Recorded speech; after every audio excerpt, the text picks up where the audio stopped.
Oi, pessoal, tudo bem? Deixa eu chamar aqui o nosso convidado de honra, o professor Tiago Scherer,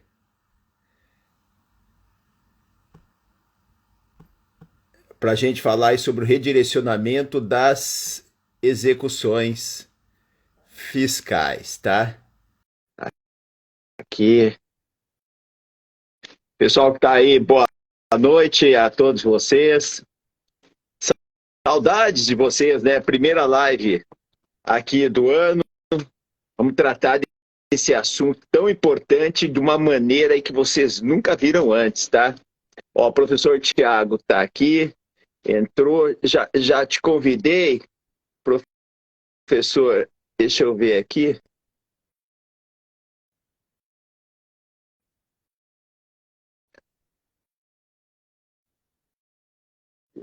já te enviei o convite. Aí, enquanto o pessoal está entrando, boa noite a todos, está aqui, olha aí, o professor Tiago vai entrar, vamos só esperar dar a conexão aqui. Não deu para entrar aqui, tentar de novo, então, professor Tiago, deixa eu ver.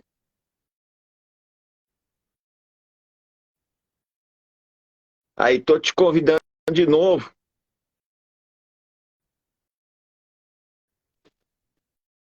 Vamos ver se a. Opa, agora Agora deu. sim! Beleza, pura, Tudo hein? certo! Demorei que Tudo vou jóia. baixar o volume aqui um pouquinho. Eu não estava vindo aqui o botãozinho para eu dar o aceite ali. Desculpa. Não, imagina. Viu? Uma honra tê-lo aqui comigo, ter aceito A honra é o minha, meu professor Zanetti. convite. Sou seu seguidor há tempos já. Ah, é? É. É, Claro! eu que te sigo junto com o Alessandro Meliso. Aí, Isso! Que joia! Que, estamos todos juntos aí. que E olha, legal. deixa eu te apresentar. Eu acho que tem muita gente aqui que está entrando que também não me conhece, muita gente nova que vai entrando no nosso perfil e acaba não conhecendo, né? É isso Se você aí. quiser, eu te apresento ou você quer se apresentar? Posso falar? Então, Pode posso me falar, pode falar, apresentar pode aí falar. muito rapidamente. Primeiramente, quero agradecer o gentil convite para estar com o teu pessoal. Eu convidei a minha turma para dar uma passada aqui também, já que são assuntos bem importantes para eles, né? Também das execuções fiscais. Para quem não me conhece, quem é seguidor aqui do professor Robson, eu sou Thiago Scherer, eu sou juiz federal aqui em Porto Alegre, numa vara especializada em execuções fiscais. Eu estava consultando meu calendário, que na semana que vem, não, daqui na verdade 2 semanas, eu vou completar 20 anos de jurisdição na execução fiscal, então um tempo já. A gente vai se entregando, né, Robson? Mas, enfim, são muitos anos trabalhando nessa matéria. Além disso, já era professor no offline, dei aulas também, gravei cursos online, estou também agora nessas redes sociais aqui, trabalhando assuntos de interesse para o pessoal sobre execuções fiscais, sobre cobranças tributárias, tributário, né? Alguma coisa sobre carreira, mercado, alguma coisa desse tipo, mas o meu foco, meu cotidiano é exatamente as execuções fiscais. E tem também livro, né, E sobre esqueci, execuções fiscais. esqueci de É, contar, além disso, o autor, viu só? Que essa é uma incursão mais recente. É engraçado. Ontem eu fiz um podcast, meu primeiro podcast, e aí a gente fez um quiz da execução fiscal e uma seguidora ganhou. E o livro foi um pedido dos seguidores. Né? O livro foi um pedido dos seguidores que era meu material de estudo, pesquisa, assim, a gente vai guardando, né? Julgados, e pediram um livro e que fosse prático, fosse assim atualizado. E eu realmente senti falta, né, de um título assim no mercado que fosse atualizado sobre esse assunto, apesar de ser tão importante, não estava tendo essa dedicação. E aí eu escrevi esse livro, foi publicado ano passado com muita alegria pela editora Quartier Latam, está indo muito bem, obrigado. Então minha mais recente incursão aqui é a literatura. olha, e olha só, realmente, em matéria de execuções fiscais, E você mesmo fala, e com toda razão, a maior quantidade de ações que existe no Brasil, ela é de execuções fiscais. E o que eu sempre digo aí para os meus alunos é o seguinte: se você não pegou uma execução fiscal, ainda vai passar uma pela tua mão, não tem como. Vai. E sabe que o pessoal tem receio, tem um pouco de medo, né? De trabalhar na execução fiscal, acho difícil. Eu acho fácil, né? Mas é porque eu também tive esse estranhamento lá no início. Ela é relativamente simples, porque fundamentalmente é uma lei apenas, né? Que já tem quase 43 anos, tem uma produção jurisprudencial muito intensa, que visa, na prática, né? Na prática, o que importa é a atualização que a jurisprudência vem dando de como se faz a aplicação dessa lei de 80, que é a Lei 6830, né? Nossa querida LEF, apelidada aqui para os íntimos, mas é justamente o foco do livro, né? Essa atualização do texto pela aplicação prática. Então, às vezes, o conteúdo da norma vai mudando, né? De acordo com o contexto histórico, né? E é bom o pessoal saber, né, os advogados aí, que eles têm uma oportunidade, a meu ver, sabe, muito grande de ganhar dinheiro com execuções fiscais, porque a quantidade é tão grande de execuções fiscais, que se eles começarem a atuar nessa área para defender aí os devedores, e principalmente se tiverem êxito na defesa, olha, eles têm uma oportunidade muito grande para ganhar dinheiro com execuções fiscais, tem muita ação. Tem muito. Na verdade, é engraçado, apesar de serem dados públicos, ninguém sabe disso, que o maior acervo processual do Brasil inteiro é de execução fiscal. Eu também fiquei alarmado com isso, porque a gente imagina que é reclamatório trabalhista, consumidor, enfim, alguma coisa de cível, e na verdade não. É uma demanda que é estatal, né? Fundamentalmente tributário, tem um pouco de não tributário junto, mas é a maior percentual de processos judiciários brasileiros, são cerca de 34%. É o maior acervo do Brasil. Então tem muito campo para trabalhar. Eu tive lendo aí outro dia, passei na internet, acho que são 30 e poucos, 34 milhões, são 30 e poucos milhões de ações de execuções fiscais. Sim. São milhões. E tem uma curiosidade nisso. Eu fiz uma série de lives sobre IPTU. O IPTU é o tributo mais frequente nas execuções fiscais, que já são o maior número. E dentro da execução fiscal tem disparado o IPTU. Eu me imaginaria, porque como eu sou juiz federal, eu imaginaria que são execuções da União. Mas não, são execuções dos municípios. Isso nos chama atenção por uma outra razão ainda. Municípios, são mais de 5 mil municípios no Brasil. Então, em todas as comarcas do Brasil, não só então a Justiça Federal, mas na estadual, em todas as comarcas do Brasil tem execução fiscal. Talvez não vá ter exatamente no seu município, que não seja sede de comarca, mas na comarca da Justiça Estadual que atende o seu município, seguramente vai ter execução fiscal. E a gente pode abrir um pouquinho os olhos, porque tem medidas de cobrança que, inclusive, os municípios podem se utilizar, que são medidas de cobrança que não são estritamente executivas. Então, a gente vai expandindo, assim, os olhos, né? E a gente vai vendo que tem um campo de trabalho fantástico, que é gigante, é o maior do Brasil, é um campo de trabalho inexplorado, né, porque nós temos uma deficiência de defesa com dados oficiais do IPEA, não sou eu que digo, não é o meu feeling que diz, é uma pesquisa oficial do IPEA que constatou haver um gap no exercício do direito de defesa diante de eventuais vícios, patologias que as execuções e as cobranças apresentam. Então, nós temos esse gap dentro de um contexto processual gigante que está espalhado por todo o Brasil, verdadeiramente. Todos os municípios têm execução fiscal. Então, é uma coisa que a gente não se dá conta de quão grande é esse mercado. E eu faço coro que realmente o tributário é um ramo, né, do direito. Eu sou um apaixonado também pelo direito privado, mas o tributário acaba sendo um ramo muito interessante financeiramente. A gente vê, né, honorários vultosos sendo pagos e mesmo nas demandas repetitivas, porque a gente sabe, né, Robson? A gente trabalha com 90% de demandas repetitivas e 10% aquelas que a gente tem o maior gosto, prazer em trabalhar de forma mais artesanal. mas mesmo nas demandas repetitivas a gente tem aquela frequência de pagamentos. Então tem muito campo de trabalho e, além disso, é um campo muito rentável profissionalmente. Só que o pessoal tem um certo receio. Eu tenho alunos e seguidores, olha, eu nunca trabalhei nisso aí porque eu não sabia resolver, porque eu tinha medo, ou porque eu não tive experiência, eu não tive isso na graduação. Será que eu tenho que fazer uma pós?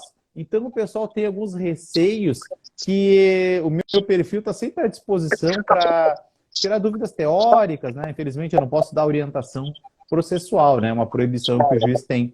Mas eu sempre posso trabalhar com questões teóricas, explicando como as coisas funcionam, como a jurisprudência se posiciona diante de uma determinada situação. E às vezes a gente vai repetindo, né, ideias que eu digo, o óbvio está todo mundo ensinando, né? Aquilo que está nos livros. E a gente procura soluções para problemas que muitas vezes eles não estão nos livros, né? Ou porque estão dispersas na jurisprudência, né, essas informações, e a pessoa não tem dificuldade em encontrar e conseguir costurar esses conhecimentos, ou porque realmente é muito difícil ter essas informações, porque na prática, né, a gente brinca, né, que na prática a teoria é outra, né? Na prática a gente vai vendo que a gente precisa ter um tipo de informação que muitas vezes não está na teoria, na doutrina, né? Então essa é mais ou menos o meu foco de trabalho aqui. Não, é verdade, como você falou, né, você tem que ir 90%, 10% você tem que costurar, você tem que construir a tua ideia para você convencer o juiz.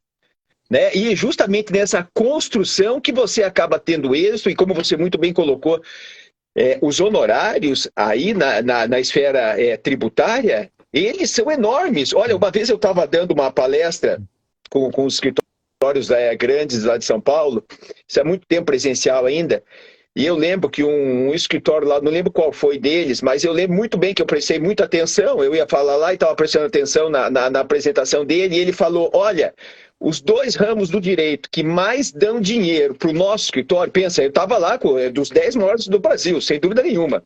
Ele falou, é o tributário e o comercial, o empresarial, né? Chama do que quiser, direito dos negócios e tal. É o empresarial. Concordo. E o tributário. Os Concordo 2 ramos do direito que mais dão dinheiro. Com toda certeza, disparado. É o empresarial, societário, reorganizações, fusões, aquisições, essa parte contratual e também litigiosa em algumas situações. Eu gosto muito de empresarial, mas até porque na execução fiscal a gente trabalha muito com societário, né?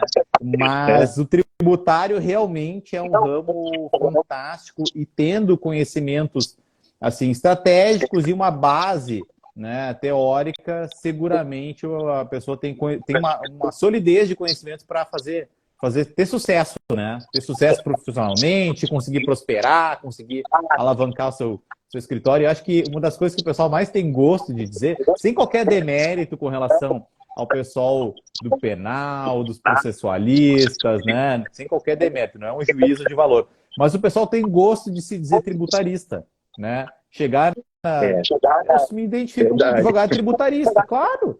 Né? Então é bacana, né? Bacana. E como você muito bem colocou, e o que a gente vai tratar aqui, essa ligação entre o tributário e o societário, ela é fundamental. O que acontece? Eu fico vendo aí muitas pessoas falarem, e até comentei aí no postzinho meu ontem, hoje, a pessoa é ensinada para ser o seguinte, um especialista, eu sou especialista em tributário, né? Mas o que acontece? Se ela não conhecer bem o societário, ela não vai conseguir ter uma boa advocacia em muitas causas envolvendo aí o direito tributário. Porque hoje a gente vai tratar justamente, né, dessa conexão entre o direito societário e o direito tributário. Daí a pessoa se especializa só num assunto e ela, eu defendo e até baseado, coloquei lá no Bill Gates, né, que o super, digamos, generalista, aquele que conhece bem vários assuntos do direito que estão interligados, ele acaba ganhando de uma pessoa que é especialista num assunto só. Por exemplo, aqui, o que adiantava ter só um advogado especialista em tributário, como a gente vai entrar aqui numa discussão da dissolução irregular, se não conhecer o societário? Ele não ia conseguir resolver o problema. Bem. Claro, e sabe que tem umas coisas que a jurisprudência erra, porque os tribunais vão repetindo alguma ideia vaga ou inexata, sobre o direito societário. Na esfera federal, a gente não tem uma exigência assim no concurso de societário, é uma coisa mais natural na esfera estadual, ou os advogados que atuam exatamente nessa parte mais consultiva, elaborando contratos, assessorando empresas, que tentam essa intimidade com o direito societário, que é um sub-ramo do empresarial, né? Societário é uma fração do direito empresarial, que por sua vez é do privado como um todo, né? Então a gente vê realmente uma dificuldade em compreender alguns institutos, como disseste muito bem, eu sou um entusiasta dessa... Tá trocando as lentes, né? A cara vão lá trocar os óculos e o fenômeno, né? O objeto é o mesmo. E a gente vai ter uma visão empresarial / societária, uma visão tributária do fenômeno. Então, quem trabalha, tem amigos que trabalham com direito da insolvência. Bom, o direito da insolvência hoje, ele é carregado de interesse tributário. O pessoal do empresarial, da insolvência, falência, recuperação judiciais, extrajudiciais, precisa ter intimidade com o tributário. Senão não tem como ir para frente. Não tem mais como. Porque o tributário foi para dentro da insolvência, né? Então, acabou que é necessária essa visão, né, multilateral, né? Quase assim uma construção de dois mundos em cima do mesmo objeto. Eu acho muito importante isso. Veja, nosso pensamento aí, eu estou vendo aqui, nosso pensamento é o mesmo, sabe? Com relação ao direito. Tem como ser diferente, né? Essa interligação, porque justamente, né, algumas pessoas dependem lá, mesmo na área do direito de sucessões, família, né? Quando tem uma família empresária, né, eu advogo também sucessões, quando tem uma família empresária, está cheio de problema empresarial, se você não souber... É engraçado, tenho alunos e seguidores que trabalham com inventários, né? E muitos estudantes que trabalham com inventários vão buscar conhecimentos tributários porque, às vezes, o falecido tinha débitos trabalhistas, tributários, ou às vezes tinha execuções fiscais, né? Alguma inscrição municipal que não está baixada e aquilo está gerando contratempos. Então, a pessoa, mesmo nas sucessões, está precisando estudar o tributário. Exatamente isso, essa é a interligação, né? Não precisa, digamos, conhecer a parte de ICMS, ISS, não precisa. O que ele precisa saber é de execuções fiscais, né? Vai ter execução fiscal e ele precisa conhecer. Mesmo advogando em qualquer área. Se tem problema lá tributário, ele precisa conhecer. E assim, umas 4 regrinhas, 3, 4 regrinhas, o cara já resolve o problema, saber em qual porta bater, qual é o pedido, qual é a data. São conhecimentos estratégicos muito técnicos, né? Que realmente podem alavancar aí, né, uma advocacia nessa área. Então, vamos falar então aqui sobre o nosso artigo. Começar aqui, ó, vou citar ele, né? Muito interessante, veja, como estava falando, essa visão aqui, o que diz o artigo 40 da Lei de Execuções Fiscais? O juiz suspenderá o curso da execução, essa é a questão interessante, né? Enquanto não for localizado o devedor. Tá, então vamos parar aqui, vamos congelar aqui, né? Enquanto não for encontrado o devedor. Então tá bom, o oficial de justiça vai lá buscar o devedor, pessoa jurídica, não vamos colocar pessoa física, né? Vamos tratar aqui da pessoa jurídica. Vai lá buscar... vai pegar a pessoa jurídica lá, a empresa desapareceu, a empresa não foi localizada, não é?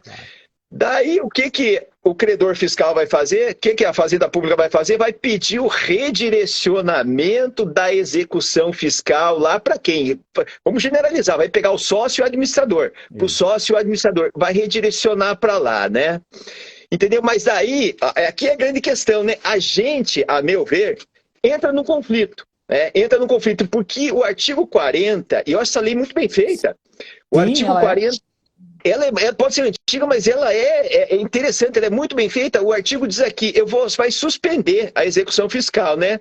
Só que a jurisprudência vem e diz e manda redirecionar. Não existe, pelo menos no meu entendimento aqui, não existe uma previsão legal do redirecionamento da execução fiscal.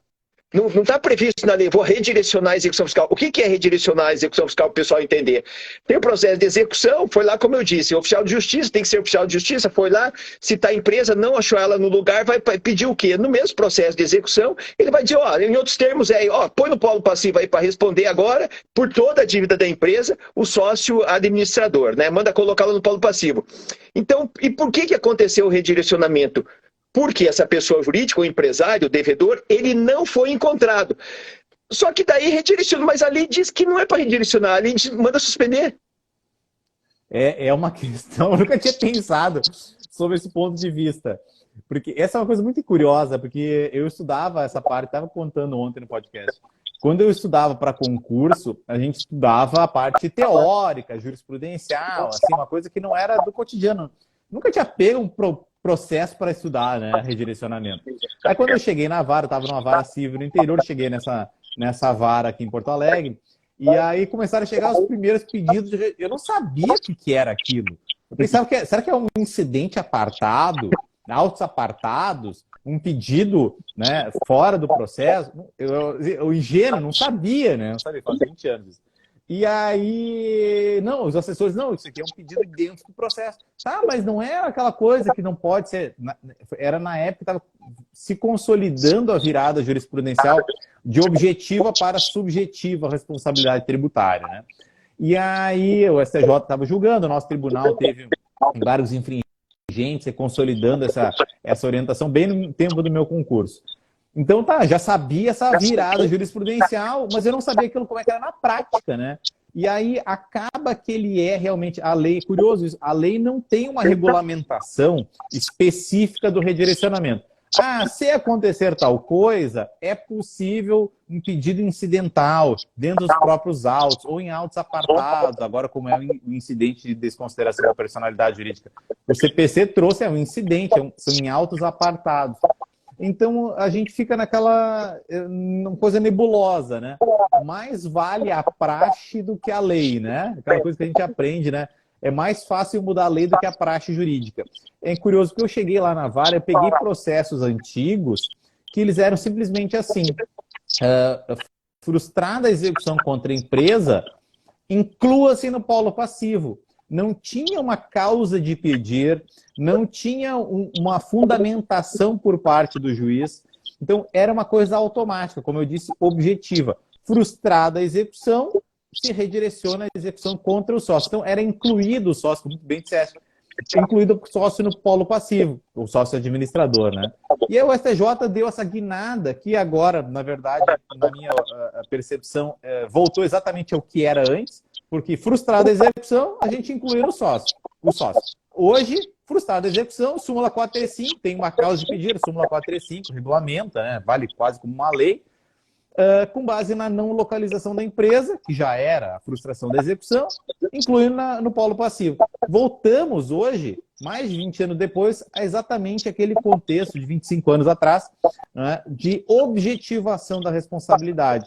E mais, realmente não tem, fico até chocado, porque eu encontro fundamento no artigo 4º da Lei de Execuções para buscar operar responsabilidade patrimonial em face do patrimônio do responsável, com base nas leis tributárias, civis, empresariais, comerciais, né? Então, eu posso cobrar o débito da CDA, isso está no artigo 4º, bem no início da lei, que daria, digamos assim, a ideia de que a execução poderia ser direcionada, não redirecionada, deveria ser proposta originariamente em face daquele que pode ser a massa falida, pode ser o responsável por sucessão, pode ser o espólio, pode ser o fiador, no caso de débito contratual que foi inscrito em dívida ativa, né? Então, nós temos algumas hipóteses previstas, incisos previstos lá no artigo 4º. Olha, eu posso promover a cobrança do crédito da CDA em face do responsável com base nas leis civis, administrativas, civis, comerciais e tributárias. Mas não tem uma regulamentação específica com relação ao redirecionamento. O que a gente tem é a súmula 435 e esse artigo 4º. Pois é, entendeu? Eu também vejo pelo artigo 4º essa possibilidade, mas eu até vou complementar o comentário com você, porque tem muita gente que não observa no próprio artigo 4º, e essa é uma questão muito interessante, ele diz que você pode invocar, porque veja, a gente está tratando do que aqui? De responsabilidade, não é? Tributária, redirecionamento. Ele diz que você pode invocar as normas do Código Civil sobre responsabilidade. Claro. Tá? Então, já vou tocar com você quando a gente tratar da dissolução irregular, vou puxar esse gancho aqui, vou deixar ele na pausa por enquanto. Por quê? Porque esse artigo 40, né, ele é interessante pelo seguinte, porque aí é que está, o juiz, a Fazenda Pública vai lá e vai pedir o redirecionamento da execução fiscal. Eu vou lá defendendo o devedor e digo, peraí, não cabe não. Não cabe não, você tem que seguir o que está na lei. Literalmente, você está violando o artigo 40, que ele manda suspender a execução. Não cabe redirecionamento. Olha, a meu ver, tem um conflito. E agora, se eu fosse juiz, estou sendo sincero, se eu fosse juiz, eu ia julgar com base na lei. Eu digo, olha, realmente você tem razão, porque mandou suspender. Sim. Digamos assim, uma ideia fora da curva, assim, porque a gente nunca tinha me deparado com essa alegação de violação da lei, né? Negativo de vigência, né? Negativa de vigência da lei. Do artigo 40.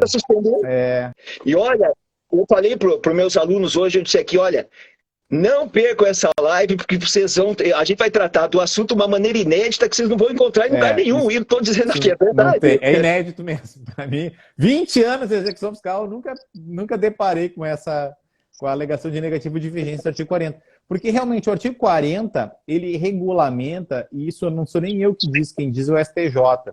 O artigo 40 regulamenta a crise da execução, né? Aquela execução que entra em crise.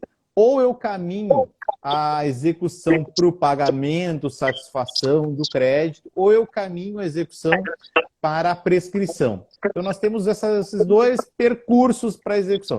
Quando a execução entra em crise por não localizados, ou o executado, né, que normalmente é citado por edital, né, então essa hipótese de não localizado, executado, ela é facilmente superada, porque tem repetitivo da STJ, olha, não localizado a gente pode citar por edital, claro, desde que a gente faça uma tentativa por oficial de justiça e a gente não consiga localizar, não tem uma outra maneira de localizar um endereço que seja positivo do executado, então a gente vai citar por edital. Ok, então súmula 414 da STJ, repetitivo, frustrada por carta, vai oficial de justiça, não temos mais nenhum outro endereço frutífero, edital. Ok. Aí nós vamos tentar localizar bens, né? Claro, o executado citado por edital não vai comparecer indicando bens à penhora. E uma vez eu fiz uma audiência, isso faz um tempo, era uma audiência criminal, fui substituir minha primeira substituição na vara criminal. E aí era um interrogatório, primeiro ato lá era um interrogatório. Nunca tinha trabalhado no crime. E aí fui dar uma visitada na vara no dia anterior e tal, o que é que são os processos? 3 processinhos. Isso aqui, eu falei com o Dito, isso aqui é citação por edital, ele não vai vir. E o dito acusado, que o interrogatório na época era feito antes, o dito e acusado compareceu, né? Então, o réu citado por edital comparece. Muitas vezes, o executado, e no tributário, isso é curioso, olha só, isso é uma coisa curiosa, e vale como dica. O executado, o contribuinte, quando ele faz uma boa gestão do seu passivo tributário, e é uma recorrência ter passivo tributário, né? Fazer essa gestão significa acompanhar a evolução dos seus débitos, porque ele precisa de certidão negativa, ou positivo com efeito de negativa, ou porque ele precisa prevenir um protesto, uma inscrição no CADIM, ele precisa se manter regular. Então ele faz a gestão do passivo. E aí, fazendo a gestão do passivo, ele sabe, essa gestão foi proposta, esse débito foi ajuizado, e vai lá e contrata um seguro-garantia, por exemplo. Então, às vezes, antes da citação, ele vem e comparece. Mas, fecha o parênteses, a gente vai buscar bens desse executado, normalmente citado por edital. Se a gente não encontrar, ele não compareceu citado por edital, não indicou bens, a gente faz uma tentativa de ver Sisbajude ou algum outro cadastro eletrônico, Renajude, alguma coisa desse tipo, a execução deve ser suspensa, como bem disseste aqui. E essa suspensão, aí palavras do STJ, é uma suspensão que é cogente. O juiz não tem a discricionariedade, palavras do STJ. O juiz e tampouco a Fazenda tem discricionariedade com relação a essa suspensão. Essa suspensão é obrigatória, não localizado ou executado, superada essa parte, ou seus bens, que é o que mais acontece, nós vamos obrigatoriamente suspender a execução. E esse foi o argumento usado pelo STJ para construir esse raciocínio, que foi mais de política judiciária do que estritamente o que diz o CTN, né? Quando ele julgou o RESP repetivo 1.340.553 lá em 2018, fazendo essa política, olhando lá para trás. E ele disse em 18, olha, lá em 2012, lá em 2011, o Thiago, nessa execução, deveria ter suspendido o processo, porque o artigo 40 determina a suspensão quando não localizados os bens do executado. E porque o Thiago não suspendeu essa execução, isso não previne a prescrição. E o pessoal construiu uma série de argumentos para dizer que a prescrição, que é 5 anos seguidos de 1 ano de suspensão obrigatória, então 1 mais 5 anos, este prazo de 1 mais 5 se conta desde a ciência do credor daquela frustração da execução, ou seja, desde aquele momento de não localizados bens. Então, essa suspensão, essa é um argumento correto, é uma suspensão obrigatória. Então, é obrigatória porque se eu não cumprir, não impede o curso da prescrição. Então, é um argumento lógico que o STJ usou, aí construindo uma série de decorrências disso, né, em matéria de prescrição, né? A gente trabalha sempre com dois vieses, né, nessa situação de crise. A responsabilização dos administradores, né, patrimônio pessoal do sócio, ou prescrição intercorrente, né? Então, a gente vai caminhar para esses dois grandes assuntos, né? Dois grandes assuntos dentro da execução fiscal. Ou prescrição intercorrente, ou eventual corresponsabilização do sócio. E, em algumas situações, esses assuntos se cruzam, eles se superpõem. E eu dei um curso de novembro para dezembro, como tem julgado o STJ, mesmo em repetitivos, que são aparentemente conflitantes. Eu digo aparentemente porque a gente precisa buscar uma harmonização tão possível quanto necessária dentro, por exemplo, tema 444, que diz respeito à prescrição para o redirecionamento, e súmula 435 do STJ, né, que vai considerar com relação à necessidade de corresponsabilização do sócio. Então, a gente tem essas dois grandes assuntos, são as meninas dos olhos, assim, claro, tem outros assuntos importantes também, mas são as meninas dos olhos do percurso da execução, né? E a gente precisa entender esses julgados e a gente não encontra essas soluções realmente, né, nas vias tradicionais, digamos. Encontra nas minhas caixinhas de pergunta, ou contigo aí também. Agora você veja, né? A consequência, quase que uma automática, né, da prescrição aí intercorrente. Sim. De 1 mais 5, ela é automática, porque na verdade você conta 6 se o devedor não for encontrado ou se não for localizado bens, né? Agora você veja que interessante. Então, se a pessoa desapareceu de solução irregular, a empresa não está mais lá, regra geral que mudou. Não, regra geral, a gente sabe que dificilmente ela sumiu mesmo. Isso é verdade. Oh. Né? É a verdade, tem esse argumento, né? Ela sumiu do mapa. Então, veja só, se ela sumiu do mapa, né, significa no primeiro momento, então tá, o devedor não foi encontrado. No segundo momento, a gente tem uma presunção também, uma outra presunção, é que não tem bens. Sim. Porque se não, né, a pessoa jurídica não está lá. Se ela não está lá, significa só se o imóvel que ela estava lá fosse dela, né? Mas daí, então, veja, em primeiro lugar, ela assumiu. Daí, o credor tributário, né, ele vai buscar o quê? Ele vai buscar bens, né, do devedor aí para penhorar. Daí ele foi lá e não encontrou bens do devedor para penhorar, né? Foi comunicado. Então tá bom, a execução ali frustrada. Foi comunicado aqui pelo oficial de justiça, pelo juiz, foi intimado lá, tal, que não foi encontrado bens. Tá bom. Daí mais uma situação ainda, né? E que isso que é interessante aí as pessoas observarem. Daí vai lá, passou o prazo de 6 anos. Tem que contar o prazo de 6 anos, não adianta contar 5. E o que acontece? Muito devedor fica assim, não vou mexer, vou ficar quieto, porque o credor tem que encontrar bens, vou ficar... Não, ele tem que provocar o credor, dizendo, o advogado, o devedor, tem que dizer, manda intimar a Fazenda Pública, não é ficar inerte, manda intimar a Fazenda Pública para ela se manifestar que não foram encontrados bens. Não, ele fica quieto porque ele não corre o prazo. Não é? Ah, pois é. Vai correr. Não vai correr o prazo. Então, esse prazo aqui da prescrição e do redicionamento, o advogado, o devedor, ele tem que falar, Fazenda Pública, o quanto antes, fala lá, não foi encontrado bens, manda ela se manifestar. Por quê? Porque ele vai passar os 6 anos, né? Daí, se a Fazenda Pública, depois dos 6 anos, esquece o processo lá, for pedir o redirecionamento da execução fiscal lá para o sócio administrador, daí vai cair o quê? Na prescrição intercorrente. Ele vai alegar e vai incluir lá o sócio administrador da execução e vai ganhar ação. Isso. A gente tenta controlar isso de ofício, né? Essa ocorrência da prescrição intercorrente para o redirecionamento. Mas, às vezes, pode ter algum erro, né? E aí cabe, né? Como a prescrição é matéria de ordem pública, né? Caberia manifestação de ofício, pode, por exemplo, por exceção de presecutividade, é legal, está prescrito isso aqui, tema 444, cruzando com o RSP repetitivo, é possível ter o reconhecimento da prescrição, né, para o redirecionamento, tranquilo.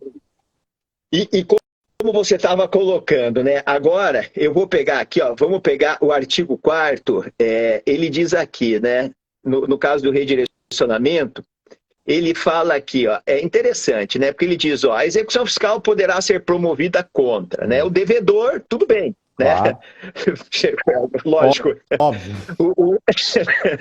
O fiador, o espólio, a massa, esse aqui daí, o responsável nos termos da lei, né? Olha essa questão interessante, o responsável nos termos da lei. Tá bom, qual lei? Por dívidas tributárias ou não de pessoas físicas ou pessoas jurídicas de direito privado. Então tá, olha só, o responsável pela pessoa jurídica, né, poderá ser promovida contra ele, né, por dívidas tributárias ou não, tá bom? Daí, o que diz o parágrafo 2º? A dívida ativa da Fazenda Pública de qualquer natureza, aplicam-se as normas relativas à responsabilidade. Isso é interessante, ó. Responsabilidade prevista na legislação tributária, civil e comercial, tá? Aí, então tá, vamos para lá agora, né? Vamos para lá agora. Então tá bom. Foi redirecionada a execução fiscal com base aqui no artigo 135 do CTN. Né? São pessoalmente responsáveis pelos créditos correspondentes às obrigações tributárias resultantes de atos praticados. E aí é que eu vejo os problemas, sabe, das invenções. Como agora aqui, daí ele diz, pelos atos praticados com excesso de poderes ou infração da lei, contrato social ou estatuto, tá bom? Colocou essas 4 situações. Cadê a dissolução irregular? Não tem, né? Não tem previsão legal. Não tem, tá bom. Estão julgando assim, então vamos para lá. Tudo bem. Vamos para lá, tá bom. Estão responsabilizando dissolução irregular. Então tá, no caso de dissolução irregular, vão responsabilizar quem lá? Daí diz, inciso 1º, as pessoas referidas ao artigo anterior, né? Os mandatários, prepostos, vamos para o que acontece na prática. E terceiro aqui, os diretores, né? Gerentes ou representantes de pessoas jurídicas de direito privado. Daí tá bom, inventaram, olha os problemas, inventaram a dissolução irregular, daí vão mandar responsabilizar quem? O representante da pessoa jurídica de direito privado, que é o administrador, né? Então tá, daí vem a súmula 435 e diz lá, responsabilidade do administrador e tal, pelo redirecionamento aqui da execução fiscal, vai pagar a dívida tributária, né? Porque dissolveu irregularmente a sociedade. Agora vamos para outro problema, tá bom? Dissolveu a sociedade. Então tá bom. E aí é que entra o direito societário, né? Isso. Daí tá bom. Dissolveu a sociedade, então vamos para lá, para o artigo 1071 do Código. Eu sou autor do manual, prefácio da ministra Fátima Nancy Andrighi. Eu sou autor do manual da Sociedade Limitada, então eu conheço um pouco aqui de matéria societária, né? Claro. Então, daí é o seguinte, daí diz aqui o artigo 1071, ele é claro, olha só, tem uma dissolução irregular. Daí o artigo diz aqui, dependem da deliberação de quem? O artigo é claro. De quem? É do administrador? Não. O artigo diz 2 sócios. Do sócio. Além de outras matérias indicadas na lei ou no contrato social. Ele diz, então, quem delibera, olha só, são os sócios. Para que os sócios deliberam? Daí diz o inciso 6º. A incorporação, a fusão e a dissolução da sociedade. Então, quem delibera para dissolver ou não uma sociedade são os sócios, não é o administrador. O administrador não tem nada a ver. Ele pode ser sócio e administrador, daí a gente toca no segundo momento. Mas quem delibera para dissolver a sociedade é o administrador. Então, tá bom, vamos lá. Daí, eles que deliberam. Daí, o que diz o artigo 1076? Qual que é o quórum? Olha que interessante. Daí, o quórum é o seguinte, é o do inciso 6º ali, é o do inciso 2º, 1076, inciso 2º. Daí ele diz, pelos votos correspondentes a mais da metade do capital social nos casos previstos tal nesse artigo. Então, veja, quem delibera é quem tem a mais da metade do capital social. Tá? Eu vou te contar um caso que eu já tive prático aqui, que eu livrei lá, o sócio lá do polo passivo de várias execuções fiscais. Mas então tá bom, quem delibera são os sócios e eu preciso ter metade do capital social. Então o que tinha para entender na prática o erro que eu vejo sendo cometido pela STJ?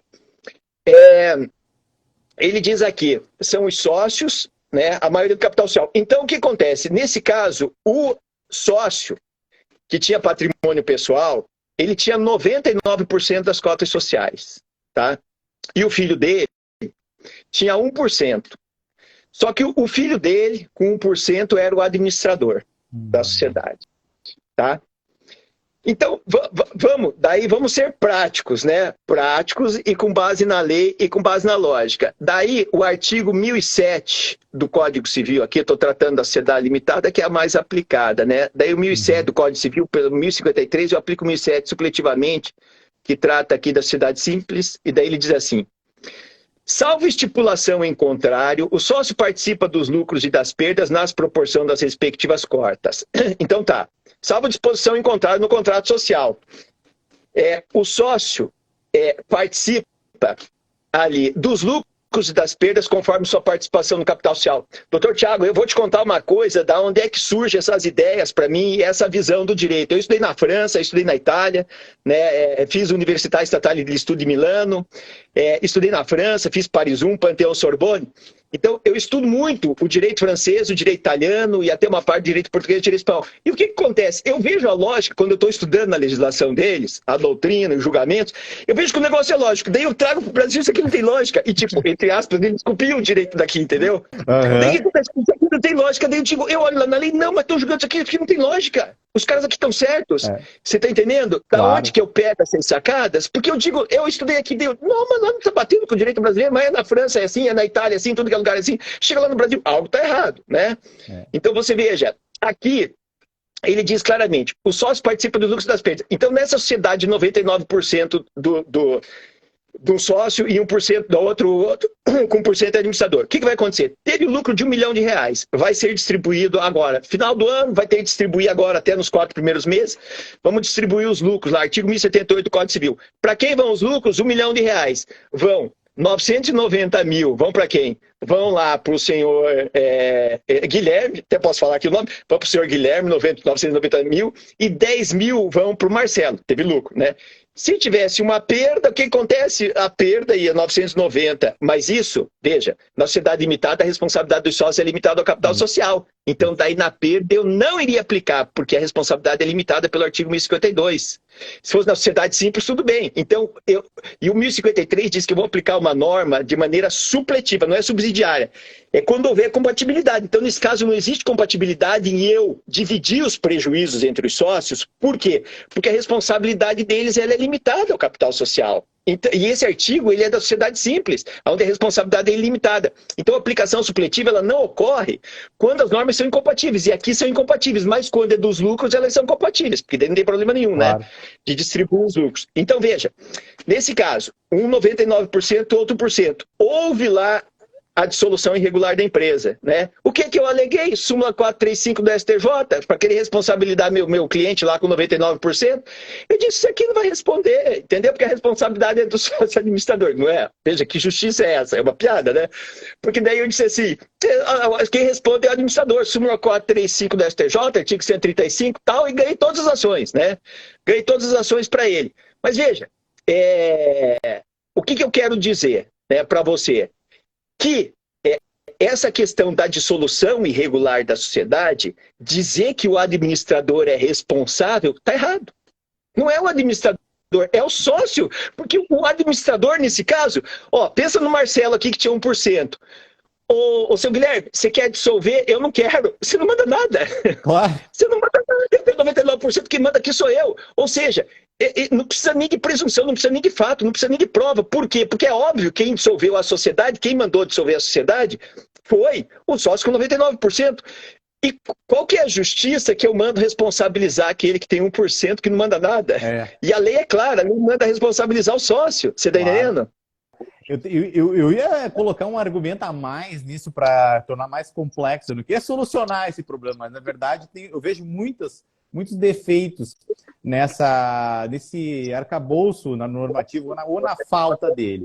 Por que quando a gente vai ler o 135 do CTN, ele diz lá o seguinte: respondem pessoalmente, mais ou menos assim, eu não estou com ele aberto aqui, mas respondem pessoalmente os sócios pelas obrigações tributárias resultantes de atos praticados com violação da lei, do contrato social ou dos estatutos. Isso é o que está lá, e claro, vai remeter para o inciso terceiro, que são os administradores. Então, o que ele diz lá? É o seguinte: bom, os sócios chegam numa reunião e aí conversam. Vem cá, eu estou vendo que vender cigarro eletrônico está dando dinheiro. Aí o outro sócio, é verdade, cigarro eletrônico está dando dinheiro, o pessoal está comprando cigarro eletrônico. Pô, legal. Vamos vender cigarro eletrônico? E os sócios deliberam. Sim, vamos vender cigarro eletrônico. Venda de cigarro eletrônico no Brasil é proibido. É proibido esse ato.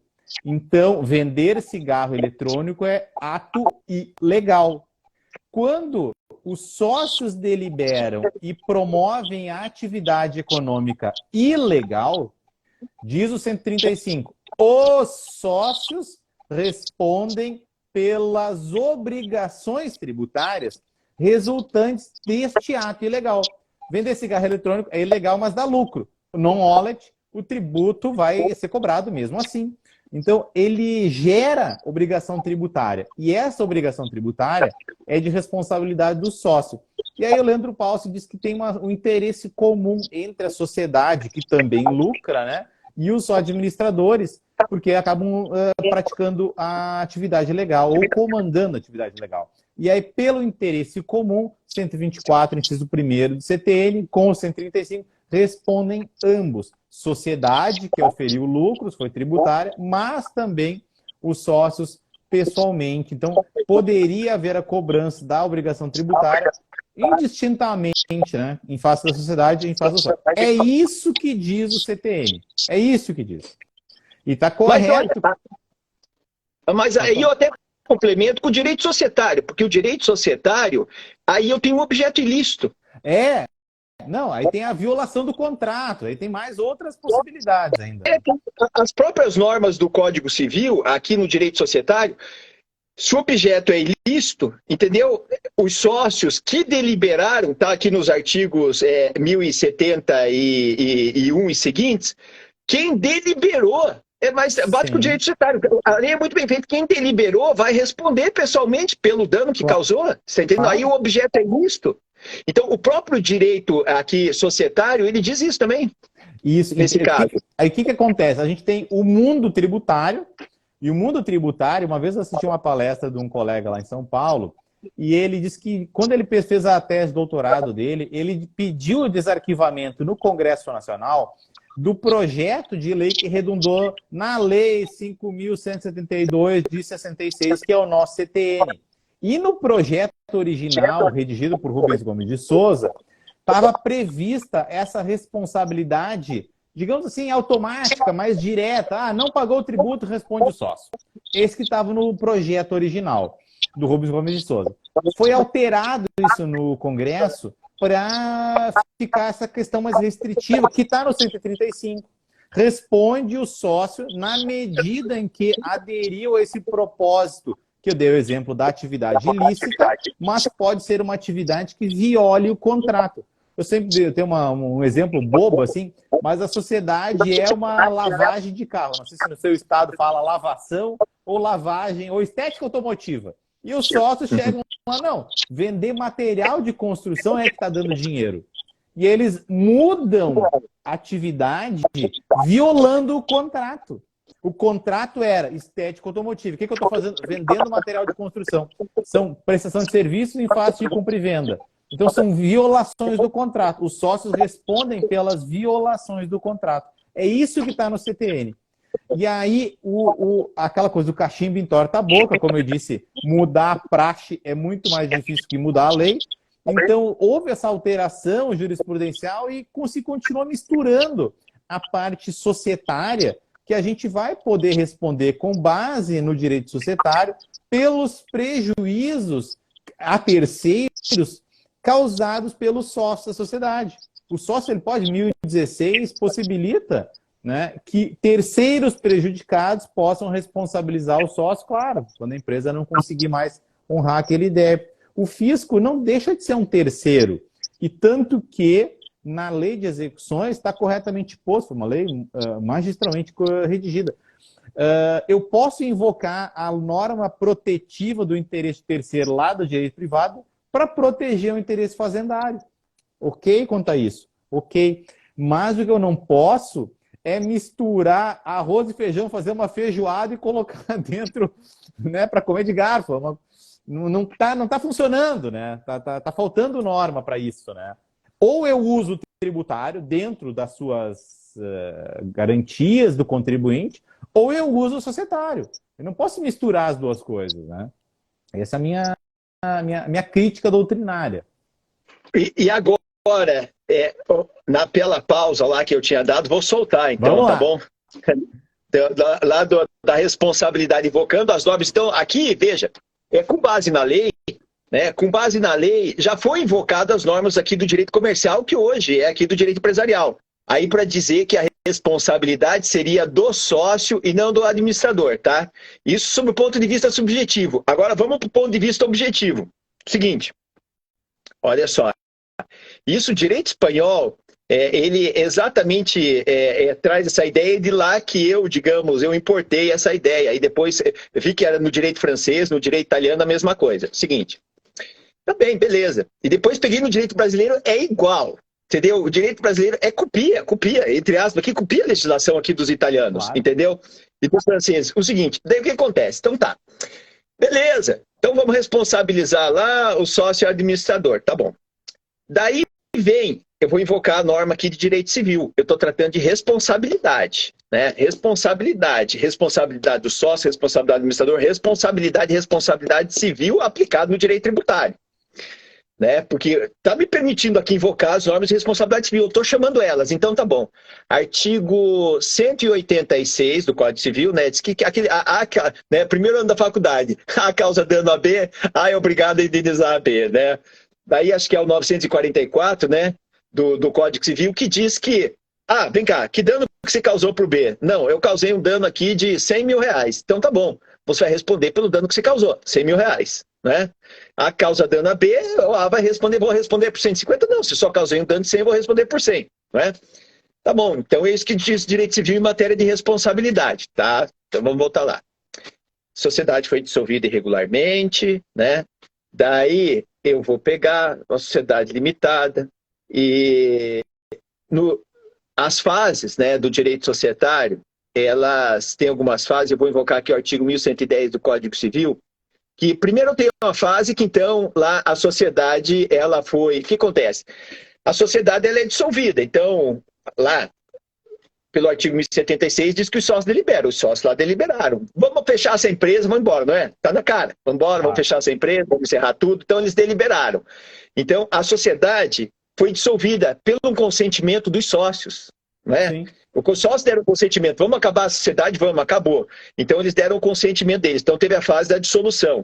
Tá bom, olha, vem cá, vamos ser práticos mesmo, aí é que tá, eu pego o direito da prática, vamos pegar o seguinte, vem cá, o que nossa sociedade tem aqui? Pô, não tem mais nada. Tem uma execução fiscal, tem um crédito lá que a gente está executando fulano de tal, não sei o que lá, né? Ou não tem mais nada, a gente não tem mais nada, deve tudo, a empresa está devendo mais, não vamos levar mais nada. Duas situações, ou eles não vão levar nada da empresa, ou eles vão levar, né? Então, vamos pegar a primeira situação aqui, que não levaram nada mesmo, não tinha nada, né? Naquela empresa, microempresa e tal, não tinha nada. E segunda situação, vamos pegar o seguinte, não, tá bom, os sócios levaram, né? Levaram o quê? Tá, primeiro lugar, levaram o quê? Tem prova, não é? Levaram, de quem é o ônus da prova? Levaram, por presunção, é a fazenda pública que tem que provar que os sócios levaram alguma coisa, ou os sócios vão ter que provar que não levaram nada, né? Vai entrar numa discussão aqui de prova. E eu sempre digo, olha, para você evitar qualquer problema, prova que você não levou nada, né? Junta a declaração de imposto de renda, tua conta corrente, teu balanço, junta tudo, mostra lá que você não tinha nada. Pronto. E daí diz o artigo 1110 aqui do Código Civil. Então, a gente tem a fase da dissolução, vem a liquidação. O que é a liquidação? Vender o ativo para pagar o passivo. Né? A liquidação. E depois que você vende o ativo, isso é uma dissolução regular, né? A última fase é a extinção, quando você dá a baixa da pessoa jurídica no registro competente, junta comercial, registro civil de pessoas jurídicas. Então tá, eu tenho essas três fases. Então, nesse caso, a sociedade foi dissolvida regularmente, dissolveu, liquidou, se ficaram ou não com patrimônio, essa é a questão de prova, né? E teria a fase do encerramento. Tem débito tributário, não vai conseguir encerrar. Então tá. Então, eu tenho a fase aqui, o problema na fase da liquidação. Daí o artigo 1110 diz assim, encerrada a liquidação, o credor não satisfeito só terá direito a exigir, olha, a lei é muito bem feita, dos sócios, aquele que deliberou. Claro. Os sócios, individualmente, e conforme a participação, certamente, daquilo que eles ganharam. O pagamento do seu crédito, a legislação é maravilhosa, até o limite da soma por eles recebida em partilha. Claro. A legislação é maravilhosa, ela diz até o limite que eles receberam. Eles receberam alguma coisa em partilha? Fisco. Eles receberam? Cadê a prova? Como é que você vai responsabilizar alguém, pessoalmente, é que está o problema da dissolução, de alguém que você não está provando que ela se beneficiou de nada? E mais, ilimitadamente, por exemplo, você não provou que ele recebeu nada. E a dívida dessa pessoa jurídica é 1 milhão. Agora você quer que ele comprometa o patrimônio dele pessoal por R$1 milhão, se ele não pegou nada. Sim. E ele provou. Ele foi lá e ele provou que ele não tem nada. Eu acho injusto, claro. Você está entendendo o que eu defendo? Eu defendo a justiça. É injusto, porque eu sou advogando para empresários, eu fico vendo várias famílias injustiçadas. Você está entendendo? Quando vem isso, vem uma súmula, não quero nem saber, que se dane, não é. A função do Estado, ela é trazer benefício para as pessoas, para as famílias. Aí ela está injustamente, sem base na lei, acabando com a vida de uma família, de uma pessoa, que o cara lá não se beneficiou com nada, acabou com a vida do cara, depois não vai conseguir mais ter o nome limpo, tudo mais, daí vai colocar um filho para criar para fazer uma empresa, entendeu? Daí a gente entra na questão da sucessão, mas você está entendendo? Mas sem base na lei. Essa é a minha crítica que eu tenho hoje a esses julgamentos do STJ, parece um rolo compressor, Ctrl+C e Ctrl+V, que se dane, não quero nem saber, entendeu? Não tô nem aí com a vida dos outros, né? A súmula, ela tem a gravosidade, 435, né? Ela tem a gravosidade porque ela inverte o ônus da prova, porque ela diz que se presume dissolvida irregularmente a sociedade não localizada no seu domicílio fiscal. Mais ou menos isso. Então, o que é a presunção? Olha, se presume, a fazenda não precisa mais fazer a prova de que tenha ocorrido a dissolução irregular, né? E a gente, no tributário, pouco sabe sobre a dissolução regular. Se falar, dissolução irregular, aquela coisa aos ventos, não se sabe como é que se faz uma dissolução regular. E o Supremo, que na minha ótica muito corretamente, ele diz o seguinte, que pouca gente se dá conta, o tema 13 da repercussão geral. Isso aqui é o ouro, a gente tem que cobrar ingresso para pegar essa dica. O tema 13 da repercussão geral diz o seguinte, viola as liberdades econômicas e o direito de propriedade fazer pela lei uma confusão patrimonial da sociedade com o patrimônio dos sócios. Então, a sociedade é um instrumento lícito para movimentação da economia, inclusive para assunção de riscos. As startups estão aí, né? para mergulhar na incerteza e muitas vezes ter sucesso, movimentando, gerando não só lucro, mas gerando know-how, criando mercados, né, movimentando tecnologia. Então é muito importante as liberdades econômicas, né? E isso é precioso para o Supremo e diz, olha, a gente não pode tolher a liberdade econômica, que é um propósito lícito, pela confusão patrimonial. E quando a gente vê na prática, o que a gente vê na prática é, olha, a gente teve lá, o nosso tribunal exige ainda a visita do oficial de justiça, né? Vai lá o oficial de justiça, olha, não está mais aqui, fechou, se mudou, ninguém sabe. Era um prédio, agora é um terreno. Era uma casa, agora é um edifício. Você não sabe. Bom, está dissolvido irregularmente. Súmula 435, mais a súmula 113 do nosso tribunal, salvo engano, ou 112, agora me escapou. Mas o nosso tribunal manda fazer a diligência. Bom, está dissolvido irregularmente, se presume dissolvido irregularmente para responder o sócio. E aí depois o STJ fez alguns desdobramentos, tema 962, tema 981, para dizer qual é o sócio que responde, né? De toda forma, tem inclusive uma lei que é pouco citada, né? É pouco invocada, agora não lembro o nome, se é 11.517, alguma coisa parecida, que faz essa solidarização tributária do sócio com relação à baixa da devedora tributária. E essa lei, que é uma lei ordinária, nem é lei complementar, que para tratar de crédito tributário precisa lei complementar. Então tem uma violação de ordem material nessa lei, mas também formal do meio utilizado, mas tem violação material à Constituição porque viola a liberdade econômica, viola o direito de propriedade, causando esse tipo de prejuízo, como bem disseste, que é da solidarização que vai se perpetuar, né, o prejuízo às gerações seguintes, né? O Renato Lopes Beixe, meu colega lá de São Paulo, diz, olha, por quanto tempo fica o débito tributário? Olha, o débito tributário fica por uma geração, porque fica aquele transtorno até prescrever, a pessoa já morreu, né, muitas vezes. Então, mata realmente a galinha dos ovos de ouro, que é a iniciativa econômica, alguém que se dispõe, é tão difícil empreender, né? Mas mata esse ímpeto, que na verdade, quando a gente vê em outras democracias mais evoluídas, mercados mais consolidados, a legislação, até a fresh start da reforma da lei de falências veio bem, né? O que a legislação quer? Quer que o pessoal se lance no mercado, né? O que as outras constituições querem? Querem que tenha desenvolvimento. A gente vive num sistema capitalista. Pode falar mal, mas é o que menos tem de ruim hoje ainda no Brasil, no mundo, né? Que é liberdade com propriedade. E a gente precisa lançar as pessoas no mercado porque isso vai gerar desenvolvimento. Desenvolvimento que não é ganhar lucro. Desenvolvimento, em muitas situações, é proporcionar empregos e proporcionar a existência digna que a Constituição pretende.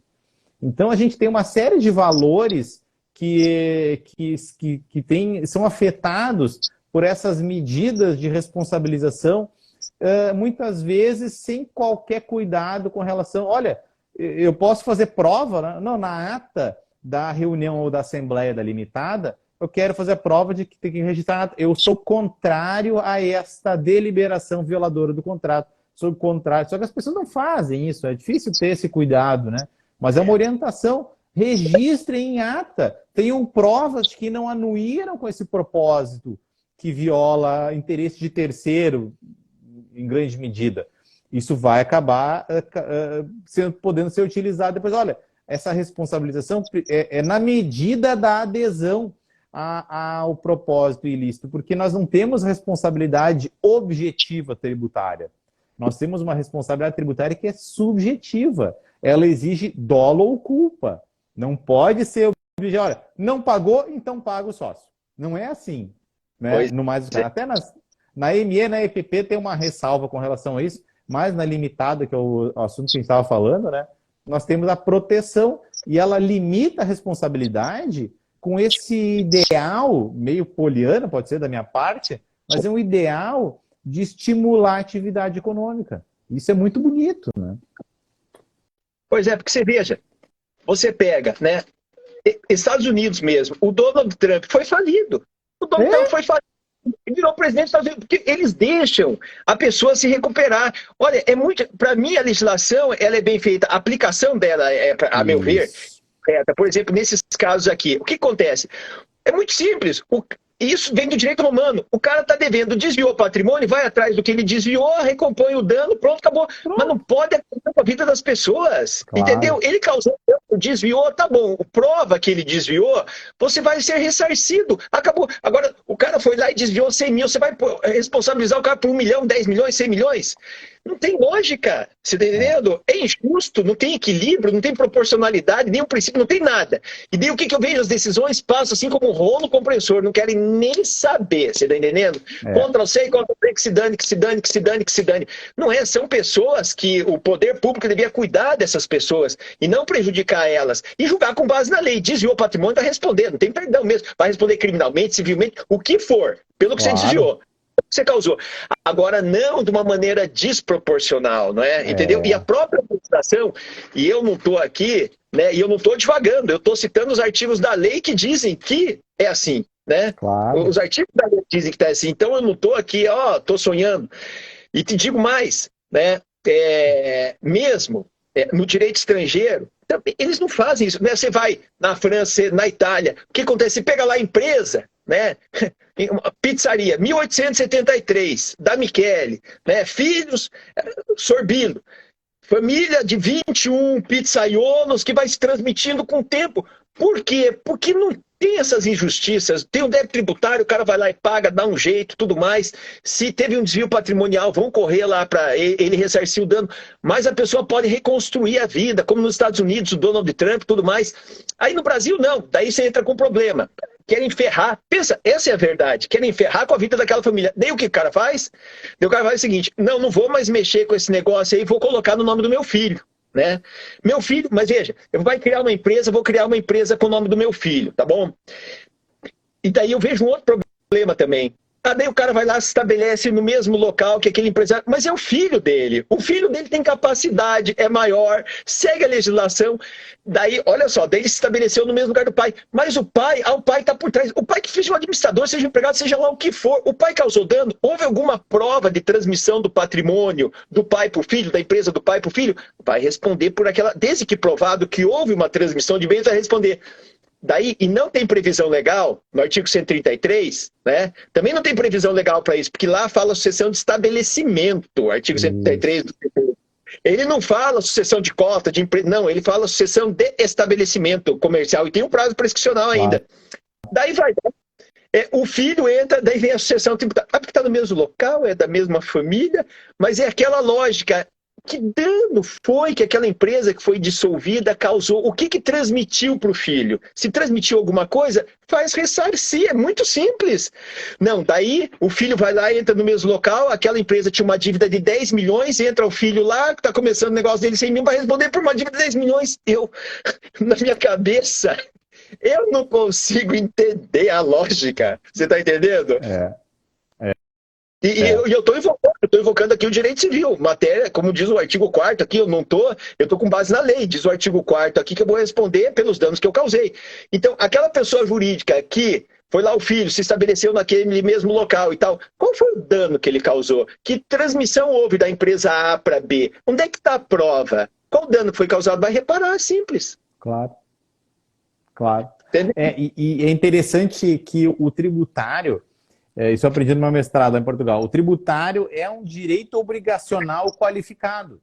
Claro, nós temos elementos processuais, penais, né, administrativos, mas a relação obrigacional civil, ela foi importada para dentro do tributário, né? E a gente precisa respeitar a lógica de como as coisas são. Não adianta dizer que o quadrado é redondo, redondo é quadrado. Não, o quadrado continua sendo quadrado, mesmo que a gente tenha o nome de redondo, né? Mas tratar os institutos, como o professor lá, o Diogo Leite Campos, falava, a gente tem que colocar as coisas nas suas devidas caixinhas e parar de ficar trocando as coisas de lugar. Cada coisa, né, a pessoa, né, a relação jurídica, a prestação, o inadimplemento, a prescrição, cada coisa tem um devido lugar, né, no estudo das categorias jurídicas. E aí a gente faz o que no tributário? Faz essa mistura de artigos e vai reiterando a minha crítica com relação à jurisprudência. Eu sempre propugno assim, que o pessoal tenha uma leitura crítica, né? Eu sempre ensino a jurisprudência em alguns detalhes. Olha, que a gente tem que pensar sobre isso, a gente precisa desenvolver. A gente mistura tudo numa salada que é simplesmente uma reiteração irrefletida daquela praxe. Porque desde 95 é assim, os tribunais vêm se manifestando desse jeito, e a gente vai perpetuando esse dano, né? E cabe fundamentalmente aos advogados questionar, não é? O juiz não pode ser um ativista, né? Precisa ter essa provocação dos advogados e levar essas discussões, né? A gente teve súmulas revogadas no Supremo, súmula do STJ revogada. Existe um procedimento para revisão de súmula vinculante. Então a gente precisa, infelizmente, meio Davi contra Golias, mas também é mercado de trabalho, né? Bater, né, nessas teclas para tentar recompor as coisas aos seus devidos lugares, né? E como teve esse caso de sucesso que comentou mais cedo aí, né? Em algumas situações a gente tem êxito, né? Os advogados têm êxito, a parte tem êxito, consegue fazer a demonstração. E eu, enquanto juiz, sempre tento fazer da forma mais atenta possível, né? Diante dessas situações, né? E como você falou, outro dia o professor Alessandro Meliso também, ele disse, o juiz, ele não é um ativista, né? E eu falei, depende dos advogados levarem bons argumentos. É o papel do juiz, o que o juiz vai fazer? O advogado, e a gente faz aqui, faz essas lives e tudo mais, para aqui, os vários advogados aqui assistindo, para vocês levarem para os juízes esses argumentos, para vocês mudarem o entendimento aí dos tribunais, mudarem o entendimento do juiz, muda de um juiz, muda lá de uma câmara, muda no STJ. É assim, porque o juiz, como você colocou, não é o juiz que vai ficar peticionando ali, é o advogado. Então são os advogados que levar esses argumentos para o juiz. Trazer e a outra prova. Colocação. Trazer a prova suficiente, né? Fazer os requerimentos que são pertinentes com relação à instrução. Isso que vai causar um sucesso, né? O pessoal perguntando vai ficar salva a live aqui. E você fez uma outra colocação ali que interessante. Eu sempre comento isso. Você disse lá que teu professor lá de Portugal falou da questão das obrigações, né? Das obrigações. E eu tive um professor, assim, na França, experiente, tipo, era um dos caras top na França ali, acho que é Alfandari. E o que acontece? Eu lembro muito bem na sala de aula, ele falou assim, minha gente, velhinho já, falou, minha gente, eu vou falar uma coisa para vocês, direito, a base do direito, em tudo, é obrigações. Exatamente o que você falou aí também, e teu professor falou, é obrigações. O professor Diogo falava o seguinte, tudo é teoria do direito, e aí ele colocava o direito do Estado, administrativo, tudo dentro desse balaio aí, como se fala aqui no Rio Grande do Sul, ou é obrigações. Então, administrativo, constitucional, isso aí tudo é direito, teoria do direito. E depois é obrigações. E a gente vai resumindo as situações, né? Muito realmente vai caindo nessas categorias, né? E depois o que ele falou ali, nós, corretíssimo. E depois as pessoas ficam divagando. Claro! Divagam, né?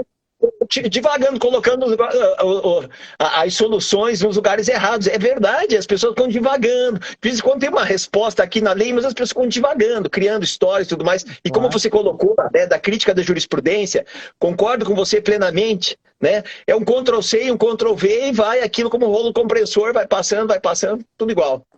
Um colega meu fala, é a jurisprudência dos modelos, né? Já tem um modelo pronto e vai se replicando aquilo, então é importante a gente ter essa atividade. Olha, em algumas situações, provocar o juiz, pedir audiência, fazer sustentação oral, recorrer, ir para o agravo, isso faz parte da atividade, da prática jurídica, né? E isso é o bacana de quem abraça a advocacia, que é uma profissão lindíssima, é esse perfil combativo, né? A gente não pode esmorecer, né? E fala para os alunos, é o papel dos advogados isso. Esse papel do advogado levar esses assuntos adiante. Mas sabe o que acontece? Agora os advogados estão aqui. O pessoal pode responder sim ou não aí. tem muitos juízes, tá? Tem muitos juízes que eles não querem saber. Por exemplo, esses argumentos que a gente está debatendo aqui, o juiz nem ia te ouvir, entendeu? Ele tá, tipo, na cabeça dele, tá lá que é a súmula 435, isso daí não sei o que lá, ele não quer nem saber. Tipo, isso aqui é assim, pronto.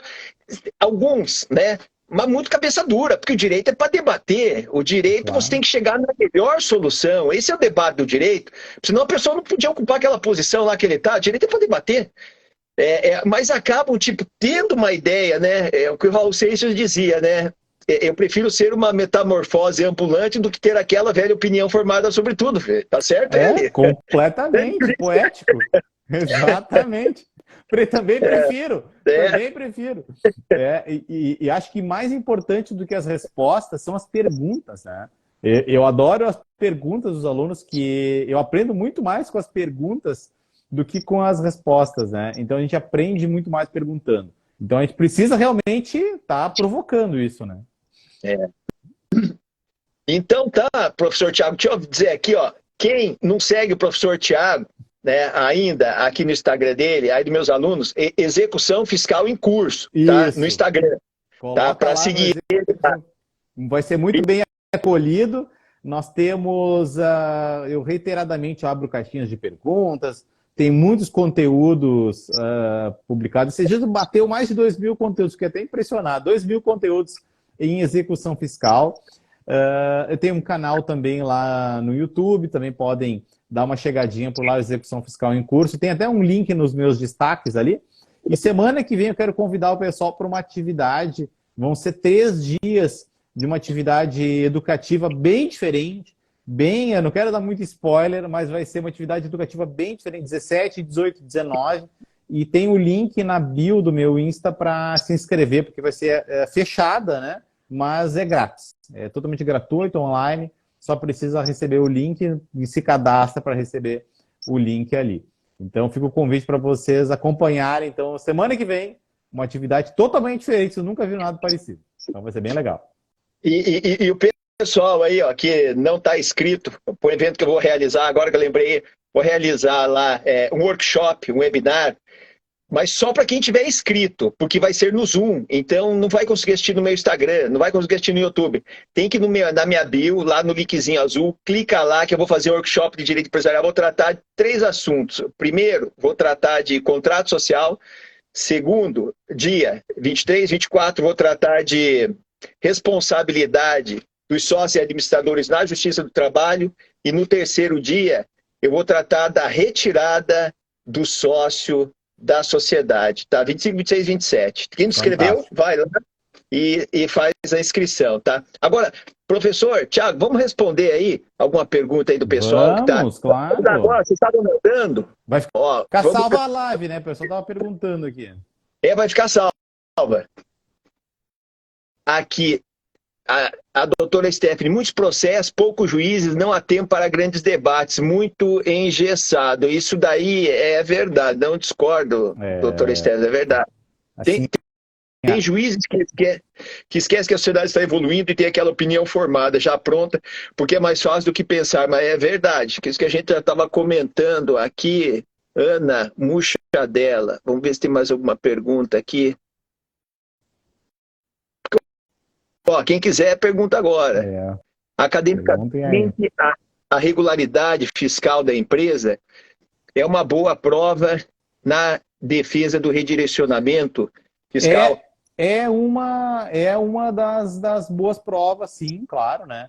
A gente não tem prova tarifada no nosso processo, né? Mas seguramente é uma das boas provas associadas às outras. E sabe o que mais acontece? O mais interessante, fica isso inclusive de reflexão prática. Precisa ouvir as pessoas, né? Eu sempre faço as audiências, sempre quando pedem eu faço audiência, eu não tenho aquelas preguiças de fazer audiência. Eu ouço as testemunhas, todas arroladas, o interrogatório, faço também o interrogatório do empresário, para saber o contexto, porque a prova ela é muito pesada, porque nós temos essa inversão do ônus da prova, né? A súmula 435 diz presume-se, e aí eu preciso derrubar essa presunção trazendo provas esclarecedoras sobre como se deu esse contexto da dita dissolução irregular. Quem recebeu o quê? Às vezes ela quebrou entre aspas, porque os bens foram tomados na Justiça do Trabalho, foram arrematados lá, ou ela teve um prejuízo muito grande com uma determinada operação, por exemplo, uma variação do câmbio, ou mesmo na situação aí da nossa crise sanitária recentemente, ou mesmo ela sofreu um impacto, por exemplo, com a guerra. Para dar alguns exemplos que me ocorrem, né? E esclarecer essas circunstâncias se faz pela prova testemunhal. E a gente associa com outras provas documentais eventualmente disponíveis, né? E aí fica um contexto já bem esclarecedor para dizer se houve ou não dissolução irregular, e a gente vai derrubar a presunção ou vai manter, dependendo do que for esclarecido. Muitas vezes incomodam tanto que o empresário acaba desistindo de empreender. É o que a gente estava falando aqui, tanto problema, tanta responsabilidade, não é? Que a pessoa estava ali, né, desistindo mesmo de empreender para ela ter problema. E comprometer algum filho, familiar, bens particulares, né? Então, lamentavelmente, a desgraça nunca vem sozinha, né? Sempre tem um avolumamento, assim, de problemas, né? Então, é triste mesmo. Cabe aos advogados ajudarem isso aí, hein? E aqui, Carla, e qual é a solução? É difícil resolver depois de entrarem na vida das empresas, né? A solução é que a gente estava comentando aqui, né? Os caminhos aí para vocês, advogados, né? Colegas aí, levarem para os magistrados, né? A Priscila Albino, os filhos acabam sofrendo. Professor Robson, quero seguir, você é o cara. Eu não, professor Tiago aqui. Eu não, sou aluno aqui, ó. Aprendi um monte, vou até revisitar as minhas anotações aqui. Hoje fui aluno. Eu só passo aqui o que eu aprendo, né? Então é isso. Deixa eu só pedir uma autorização para ficar registrado aqui, se eu posso publicar a live depois também no meu canal, porque às vezes lá é mais fácil, né, de fazer pesquisa, acompanhar. Marca o teu perfil também para deixar à disposição dos seguidores, né? Sempre informação de qualidade é importante a gente difundir, né? Beleza. Olha, mas você consegue pegar essa live aqui e divulgar lá no teu? Claro! Depois eu te ensino. Como é que você faz? Como é que você faz? Clica ali pelo Google Snap Insta. Snap Insta. Vai aparecer alguma coisa assim. Snap de Snapchat. Snap Insta, alguma coisa. E aí é um site, um aplicativo, uma coisa assim. E aí tu abre o Instagram no teu computador. E aí abre essa live, ou pode ser outro conteúdo. Copia o endereço do navegador, copia dentro lá desse Snap, Insta, mais alguma coisa, e aí ele faz download do Instagram para o teu HD. E aí do HD sobe para o YouTube. Olha só. Aí as lives a gente pode, eu seguidamente faço isso, pego as lives do Insta e coloco no canal, porque lá é um repositório mais fácil de pesquisar, né? Olha, isso aí é muito bacana, porque essas lives aí, elas são ótimas, sabe? Eles agregam muito conteúdo e, tipo, quando vem para live, a situação é muito prática, né? Claro, entendeu? Isso claro. Olha só. Um tom mais informal, assim, né? Que também facilita a compreensão. Faz isso aí. Então, qualquer coisa me chama. Beleza. Viu, professor Tiago? Olha, obrigado mais uma vez aí pela... Eu que agradeço, tua parte, gentil convite. Repetir teu conhecimento aí pra gente.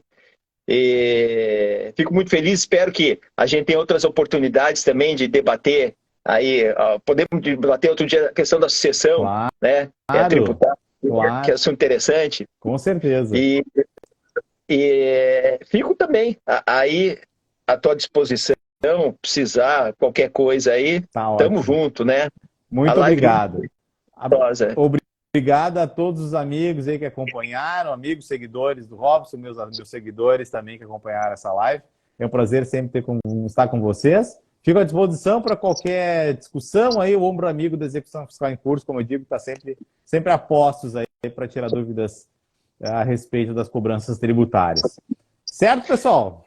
Certo, pessoal. Então, olha, boa noite a todos e obrigado pela presença de cada um de vocês, tá? Obrigado, pessoal. Obrigado pelo convite. Até uma próxima, então. Até. Tchau, tchau. Tchau, tchau.